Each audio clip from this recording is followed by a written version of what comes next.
नमस्कार साथियों, आपके अपने YouTube चैनल हिंदीपीडिया में एक और प्रश्नोत्तरी के साथ उपस्थित हुए हैं। आज की प्रश्नोत्तरी में भक्ति काल के उन प्रश्नों को लेकर आए हैं जो परीक्षा के लिए महत्वपूर्ण हैं। आइए पहले प्रश्न पर चलते हैं। पहला प्रश्न है, झरि लागे मघलिया गगन हराए, इस तरह से के रचनाकार कौन है? इस तरह से इस पंक्ति के रचनाकार कौन हैं? झरि लागे मघलिया गगन हराए, कबीर, मलूकदास, नानक, धर्मदास। यहाँ पर आपका सही विकल्प जो है डी, धर्मदास। अगले प्रश्न पर चलते हैं। प्रश्नोत्तरी का अगला प्रश्न है, जो नर दुख में दुख नहीं माने, पंक्ति के रचयिता हैं। जो नर दुख में दुख नहीं माने, विकल्प ए दादू जी हैं, विकल्प बी रैदास जी हैं, विकल्प सी नामदेव जी हैं और विकल्प डी धर्मदास जी हैं। तो यहाँ पर आपका जो सही विकल्प है वह विकल्प बी है, रैदास जी हैं। अगले प्रश्न पर चलते हैं। अगला प्रश्न जो इस प्रकार से है, थावर जंगम कीट पतंग पूरी रहो हरिराई, पंक्ति किसकी है? यहाँ पर पंक्ति दी गई है, नानक की है, कबीर की है, रैदास की है या मलूकदास की है। इस तरह से यहाँ पर आपका सही विकल्प हो जाएगा थावर जंगम कीट पतंग पूरी रहो हरिराई। यह पंक्ति नानक की है, विकल्प ए आपका सही हो जाएगा। अगले प्रश्न पर चलते हैं। प्रश्नोत्तरी का अगला प्रश्न जो इस प्रकार से है, मुझको तू क्या ढूंढे बंदे, मैं तो तेरे पास में, ना मैं देवल ना मैं काबे ना काशी कैलाश में। इस तरह से यह पंक्ति जो है किसकी है? विकल्प ए कबीर, विकल्प बी रैदास, विकल्प सी दादू और विकल्प डी नामदेव। तो यहाँ पर चार पंक्तियाँ दी गई हैं, इसमें से आपका सही विकल्प हो जाएगा विकल्प ए कबीर। अगले प्रश्न पर चलते हैं। अगला प्रश्न जो इस प्रकार से है, मलूकदास का जन्म स्थान कहाँ है? कड़ा है, पटना है, मेरठ है, दौसा है। अब यहाँ मलूकदास का पूछा गया है, तो मलूकदास जो है जन्मे थे कड़ा में। ए विकल्प आपका सही हो जाएगा। अगले प्रश्न पर चलते हैं।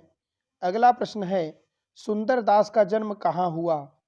माधोपुर, सीही, दौसा, कड़ा।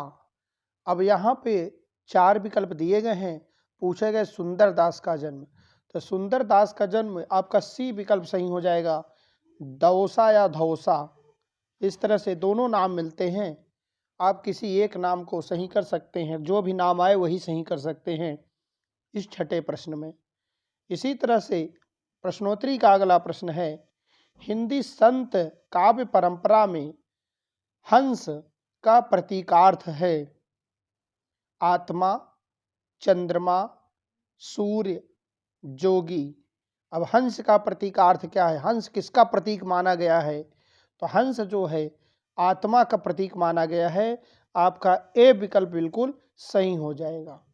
अगले प्रश्न पर चलते हैं। प्रश्नोत्तरी का अगला प्रश्न जो इस प्रकार से है, निम्नलिखित रचनाओं के संग्रहकर्ताओं का असंगत विकल्प कौन सा है? महिला, गुरु गोविंद सिंह। अब यहाँ पे असंगत कथन की बात की जा रही है। अंगबधू रज्जब, हरडेवाड़ी जगजीवन दास, बीजक धर्मदास। तो यहाँ पर आपका जो असंगत कथन है, महिला जो है गुरु गोविंद सिंह, ये विकल्प असंगत है। अगले प्रश्न पर चलते हैं। अगला प्रश्न जो इस प्रकार से है, इनमें से अद्वैतवाद किसको प्रतिपादित करता है? जीव और ब्रह्मा एक हैं, जीव और ब्रह्मा अलग अलग हैं, संसार सत्य है, जीव ब्रह्म का प्रतिबिंब है। तो यहाँ पर आपका ए विकल्प सही हो जाएगा। जीव और ब्रह्मा एक है, जीव और ब्रह्मा एक है, अद्वैत है। अद्वैत का तात्पर्य है दोनों दो नहीं हैं, एक हैं। इसी तरह से अगले प्रश्न पर चलते हैं। अगला प्रश्न है, निम्न संप्रदायों के बेमेल जोड़े का चुनाव कीजिए।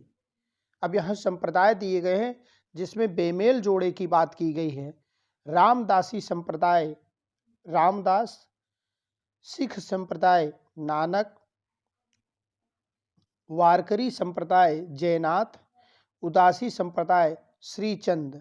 अब यहाँ पर आपका सही विकल्प जो है वारकरी संप्रदाय जयनाथ, यह बेमेल है, असंगत है। यही विकल्प आपका सही हो जाएगा। असंगत विकल्प सी है। अगले प्रश्न पर चलते हैं। अगला प्रश्न जो इस तरह से है, संत काव्य और सूफी काव्य में असमान तत्व हैं। प्रबंध शैली, सामंत विरोध, निर्गुणोपासना, समानता। इस तरह से यहाँ पर जो अब बात आई है, 4 विकल्प हैं, इसमें से आपका सही विकल्प हो जाएगा ए प्रबंध शैली। संत काव्य और सूफी काव्य में असमान तत्व है प्रबंध शैली। अगले प्रश्न पर चलते हैं। निम्न में से सही विकल्प का चयन कीजिए। अब अगला प्रश्न जो है, सही विकल्प का आपको चयन करना है। नानक गुरु अंगद, अर्जुन देव गुरु गोविंद। इस तरह से पहला विकल्प है। दूसरा विकल्प है नानक अर्जुन देव गुरु अंगद गुरु गोविंद। अर्जुन देव गुरु गोविंद, नानक गुरु अंगद। यहाँ सही क्रम बनाना है, सही विकल्प बनाना है। तो सही विकल्प है क्रम का, पहले नानक हैं, फिर गुरु अंगद हैं, फिर अर्जुन देव हैं, फिर उसके बाद गुरु गोविंद हैं। आपका ए विकल्प यहाँ सही हो जाएगा। अगले प्रश्न पर चलते हैं।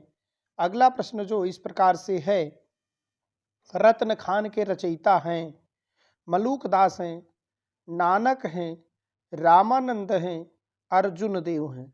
तो रत्न खान जो रचना है, इसके रचयिता हैं मलूक दास। ये विकल्प आपका सही हो जाएगा। अगले प्रश्न पर चलते हैं। चंडी चरित्र किसने लिखा है? गुरु गोविंद सिंह, कबीर, नानक, रामदास। अब यहाँ पर भी विकल्प दिए गए हैं, चंडी चरित्र की बात की गई है। तो चंडी चरित्र गुरु गोविंद सिंह की रचना है। आपका ये विकल्प बिल्कुल सही हो जाएगा। अगले प्रश्न की बात करते हैं। प्रश्नोत्तरी का अगला प्रश्न जो इस प्रकार से है, संत कबीर पुस्तक के लेखक हैं नामवर सिंह, रामचंद्र शुक्ल, राम कुमार वर्मा, श्याम सुंदर दास। तो यहाँ पर आपका सही विकल्प हो जाएगा, संत कबीर जब पूछा जाए तो सकरा याद करेंगे। सकरा, संत कबीर अर्थात राम कुमार वर्मा, राम कुमार वर्मा याद रखेंगे हमेशा। सी विकल्प आपका सही हो जाएगा। अगले प्रश्न की बात करते हैं। कबीर नामक पुस्तक किसने लिखी? अब कबीर पूछा गया है, तो कबीर जो है, कह कबीर, कहे कबीर, कहे कबीर, कभी पूछा जाए कहे कबीर। कबीर नामक पुस्तक किसने लिखी? हजारी प्रसाद द्विवेदी। ए विकल्प आपका बिल्कुल यहाँ सही हो जाएगा। अगले प्रश्न की बात कर लेते हैं। प्रश्नोत्तरी का अगला प्रश्न जो इस प्रकार से है, योग चिंतामणि के रचयिता हैं रामानंद, रामदास, श्याम सुंदर दास, गुरु तेग बहादुर। तो योग चिंतामणि की बात की जा रही। ए विकल्प रामानंद, बी विकल्प रामदास, सी विकल्प श्याम सुंदर दास, डी विकल्प गुरु तेग बहादुर। यहाँ पर आपका सही विकल्प हो जाएगा रामानंद। योग चिंतामणि के रचयिता कौन है? रामानंद। ए विकल्प आपका बिल्कुल सही है। अगले प्रश्न पर चलते हैं। अगला प्रश्न जो इस प्रकार से है, लय का महत्व किस शाखा में है? राम भक्ति शाखा में, सगुण में, कृष्ण भक्ति शाखा में, निर्गुण में।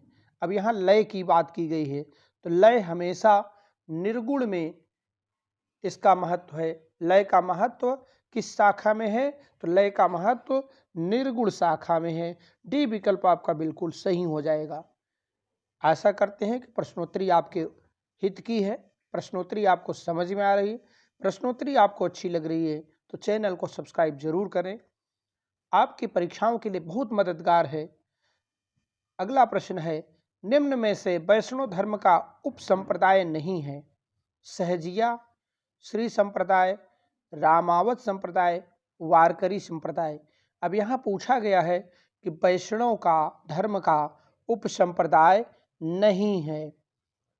यहाँ पे वैष्णव धर्म का उप संप्रदाय जो नहीं है वह है श्री संप्रदाय। क्या है? श्री संप्रदाय। बी विकल्प आपका बिल्कुल सही हो जाएगा। अगले प्रश्न की बात करते हैं। अगला प्रश्न जो इस प्रकार से है, कौन है दसधा भक्ति का आगार समझा जाता है? राघवानंद, रामानंद, तुलसीदास, रामानुजाचार्य। यहाँ पर भी 4 विकल्प दिए गए हैं और दसधा भक्ति पूछी गई है, तो इस तरह से यहाँ बी विकल्प आपका सही हो जाएगा, रामानंद। अगले प्रश्न पर चलते हैं। अगला प्रश्न जो इस प्रकार से है, निर्गुण पंथ के संस्थापक हैं कबीरदास, ज्ञानदेव, नामदेव, अनंतदास। निर्गुण पंथ के संस्थापक हैं, निर्गुणोपासना के संस्थापक कौन हैं? कबीरदास जी। ए विकल्प आपका सही हो जाएगा। अगले प्रश्न पर चलते हैं। अगला प्रश्न इस तरह से है, सिखों का वह कौन सा गुरु है जो संत काव्य धारा का कवि था? गुरु गोविंद सिंह, गुरु अर्जुन देव, गुरु नानक देव, गुरु तेग बहादुर। तो गुरु नानक देव ऐसे गुरु हैं जो संत काव्य धारा के कवि भी हैं। गुरु नानक देव। आपका सी विकल्प बिल्कुल सही हो जाएगा। अगले प्रश्न पर चलते हैं। किस संत कवि की रचनाएं निर्गुण एवं सगुण उपासनाओं से संबंधित हैं? रामानंद, ज्ञानदेव, कबीर, नामदेव। तो निर्गुण और सगुण दोनों उपासनाओं से संबंधित जिनकी रचनाएं हैं उनका नाम है नामदेव। अर्थात आपका डी विकल्प बिल्कुल सही हो जाएगा, नामदेव। अगले प्रश्न पर चलते हैं। अगला प्रश्न जो इस प्रकार से है, संत कवियों पर किनके हठयोग का प्रभाव दिखाई पड़ता है? नाथों के हठयोग का, सिद्धों के हठयोग का, जैनों के हठयोग का, रासोकारों के हठयोग का। तो संत कवियों पर नाथों के हठयोग का प्रभाव दिखाई पड़ता है। ए विकल्प आपका बिल्कुल सही है। अगले प्रश्न की बात करते हैं। सनक संप्रदाय किसे कहा जाता है? अब यहाँ सनक संप्रदाय पूछा गया है। द्वैताद्वैत को, अद्वैत को, द्वैतवाद को या विशिष्टाद्वैत को? तो सनक संप्रदाय द्वैताद्वैत को कहा जाता है, द्वैताद्वैत। ए विकल्प आपका सही हो जाएगा। अगले प्रश्न पर चलते हैं। अगला प्रश्न है, निरंजनी संप्रदाय का उद्गम किस संप्रदाय से है? निरंजनी संप्रदाय की बात अब की जा रही है। बिश्नोई संप्रदाय से, सिद्ध संप्रदाय से, दादू से, नाथ से। इस तरह से यहाँ पर देखा गया है, जो सही विकल्प है आपका बिश्नोई संप्रदाय पूछा गया है। निरंजनी संप्रदाय का उद्गम किस संप्रदाय से हुआ है? निरंजनी का उद्गम नाथ संप्रदाय से हुआ है। आपका डी विकल्प यहाँ बिल्कुल सही हो जाएगा। अगले प्रश्न पर चलते हैं। अगला प्रश्न इस तरह से है, निरंजनी संप्रदाय का प्रमुख गढ़ राजस्थान में कहाँ स्थित है? जोधपुर, नागौर, जैतवाड़ा, डीडवाना। तो डीडवाना जो है निरंजनी संप्रदाय का प्रमुख गढ़ माना जाता है। डी विकल्प आपका बिल्कुल सही है। अगले प्रश्न की बात करते हैं। निम्न में से मलूक दास की रचना नहीं है? निरपख मूल, रतन खान, ज्ञान परोक्ष, ज्ञान बोध। अब यहाँ मलूक दास की रचना नहीं है ऐसा पूछा गया है, तो मलूक दास की जो रचना नहीं है वह निरपख मूल है। ए विकल्प आपका सही हो जाएगा। अगले प्रश्न पर चलते हैं। अगला प्रश्न जो इस तरह से है, पर ब्रह्म संप्रदाय के प्रवर्तक कौन हैं? माधवाचार्य, चैतन्य महाप्रभु, संत दास, दादू दयाल। अब पर ब्रह्म संप्रदाय के प्रवर्तक की बात की गई है तो पर ब्रह्म के प्रवर्तक दादू दयाल जी माने जाते हैं। अगले प्रश्न पर चलते हैं। अगला प्रश्न है, संतों के यहाँ नारी के किस रूप की कड़ी आलोचना हुई है? पत्नी रूप की, वेश्या रूप की, कामनी रूप की, प्रेममयी रूप की। तो यह जो है संतों के यहाँ पूछा गया है, नारी के कामनी रूप की कड़ी आलोचना हुई है। सी विकल्प आपका सही हो जाएगा, कामनी रूप की कड़ी आलोचना हुई है।